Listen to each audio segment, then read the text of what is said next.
আর বন্ধুরা, আজকে আমি ওল দিয়ে চিংড়ি মাছের ডালনা রান্না করে দেখাবো আপনাদের। তার জন্য লাগছে এই যে ওল কেটে আমি ধুয়ে পরিষ্কার করে রেখেছি, চিংড়ি মাছ কেটে বেছে ধুয়ে রেখে দিয়েছি নুন হলুদ মাখিয়ে, আর ফোড়নের জন্যে তেজপাতা, জিরে আর শুকনো লঙ্কা, আর এখানে আছে আদা বাটা, ধনে জিরে গুঁড়ো, রসুন বাটা, হলুদ আর লঙ্কা, আর নুন, মিষ্টি, গরম মশলা এগুলো তো লাগবেই ডালনা যেহেতু। এখন শুরু করি রান্নাটা। তেলটা আমার গরম হয়ে গেছে, চিংড়ি মাছটা একটু হালকা করে ভেজে তুলে রেখে দেবো।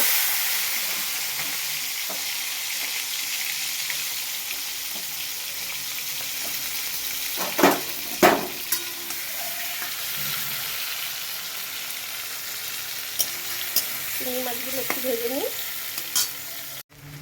চিংড়ি মাছ ভাজাটা আমার মোটামুটি হয়ে গেছে, ভেজে নিয়েছি, এবার তুলে নেব। তেলটা আমার গরম হয়ে গেছে, এবার ফোড়নগুলো দিয়ে দেবো। জিরে, শুকনো লঙ্কা, তেজপাতা, ফোড়ন দেবো।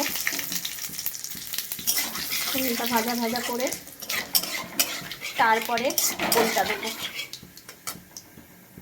ফোড়নটা প্রায় ভাজা ভাজা হয়ে এসছে, ফোড়নটা ভাজা হয়ে গেছে, এবার আমি ওলগুলো দিয়ে দেবো আস্তে করে।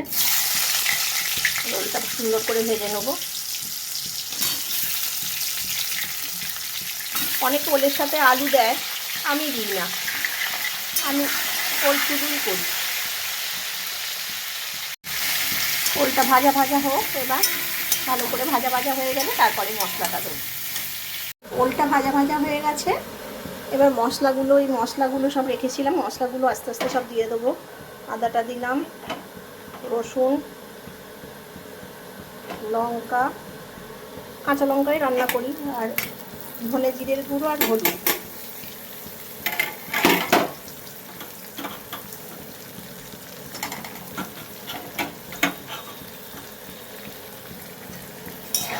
ভালো করে কষাবো।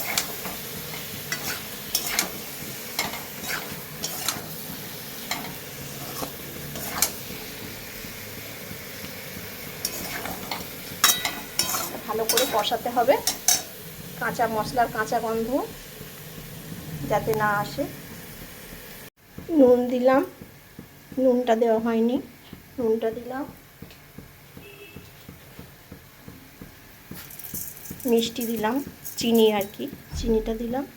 কোনো কষানোটা হয়নি, খানিকক্ষণ কষাতে হবে, কোনো কাঁচা গন্ধ আছে মশলার। কষানোটা আমার হয়ে গেছে, আমি এবার গরম জল দিয়ে দেবো। গরম জলটা দিলে তরকারির স্বাদটা ভালো হয়, আর ওলে তো একটু জল বেশি লাগবে, ওল একটু প্রচুর জল টানে। ঝোল যতটা রেখে দেবো অর্ধেক হয়ে যাবে। টকবক করে ফুটুক, তারপর চিংড়ি মাছটা দিয়ে দেবো। ঝোলটা টকবক করে ফুটছে, আমার এই ভেজে রাখা চিংড়ি মাছগুলো এবার দিয়ে দেবো ঝোলে। দিয়ে দেবো, দিলাম, এবার ফুটতে দেবো। ঝোলটা খানিকটা টেনে যাবে, তারপরে ঝোলটা খানিকটা টানুক, একটু কমিয়ে দেবো গ্যাসটা, একটু কমিয়ে দিলাম, ঢেকে দেবো। ওলের রান্নাটা আমার প্রায় হয়ে গেছে, ওলগুলোও গলে গেছে, এই যে ওলটাও গলে গেছে, হয়েই গেছে। এবার ঘি, গরম মশলা দেব, গরম মশলাটা দিয়ে দিলাম, ঘিটা দিলাম,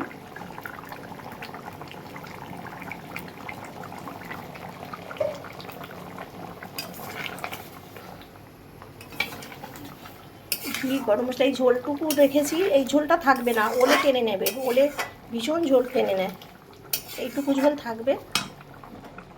আমার পুরোপুরি রান্নাটা কমপ্লিট, ওল চিংড়ি দিয়ে ডালনাটা কমপ্লিট পুরো।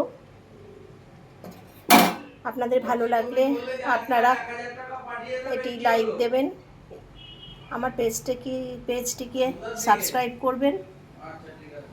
তাহলে আজ বন্ধুরা আসি।